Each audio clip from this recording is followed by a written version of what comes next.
Hi ಸ್ನೇಹಿತರೆ, ಎಲ್ಲರಿಗೂ ನಮಸ್ಕಾರಗಳು. ತನ್ನ ಅಕಾಡೆಮಿ ಯೂಟ್ಯೂಬ್ ಚಾನಲ್ಗೆ ಸ್ವಾಗತ. ಸ್ನೇಹಿತರೆ, ಈಗಾಗಲೇ SSLC ರಿಸಲ್ಟ್ ಬರಲಿಕ್ಕೆ ಇನ್ನು ಕೆಲವೇ ನಿಮಿಷಗಳು ಬಾಕಿ ಇದ್ದಾವೆ.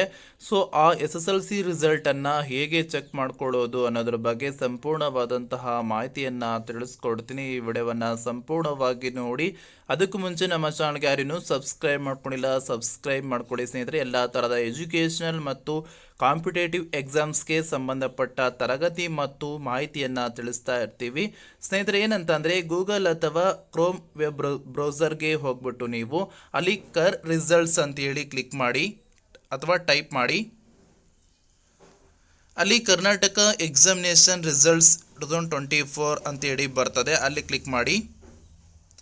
ಆಗ ನಿಮಗೆ ಇಲ್ಲಿ ನೋಡ್ಬೋದು ಕರ್ನಾಟಕ ಶಾಲಾ ಪರೀಕ್ಷೆ ಮತ್ತು ಮೌಲ್ಯ ನಿರ್ಣಯ ಮಂಡಳಿ ಇಲ್ಲಿ ದ್ವಿತೀಯ PUC ರಿಸಲ್ಟನ್ನು ಈಗಾಗಲೇ ಈ ಹಿಂದೆ ಅನೌನ್ಸ್ ಮಾಡಿದೆ. ಅದರ ಕೆಳಗಡೆ ನಿಮ್ಮ ಒಂದು SSLC ರಿಸಲ್ಟ್ ಬರ್ತದೆ, ಓಕೆನಾ. ಆವಾಗ ನೀವು ಇದರಂತೆ ಅಲ್ಲಿ ಕ್ಲಿಕ್ ಮಾಡಿ, ಇದೇ ಥರ. ಸೊ ಅಲ್ಲಿ ಎಂಟರ್ ಯುವರ್ ರಿಜಿಸ್ಟ್ ನಂಬರ್ ಅಂತೇಳಿ ಬರ್ತದ, ಅಲ್ಲಿ ನಿಮ್ಮ ರಿಜಿಸ್ಟ್ ನಂಬರನ್ನು ಹಾಕ್ಬಿಡಿ. ಕೆಳಗಡೆ ನಿಮ್ಮ ಒಂದು ಡೇಟ್ ಆಫ್ ಬರ್ತ್ ಕೂಡ ಕೊಡ್ಬೋದು, ಸರಿ ಕೊಟ್ಟಿದ್ರು.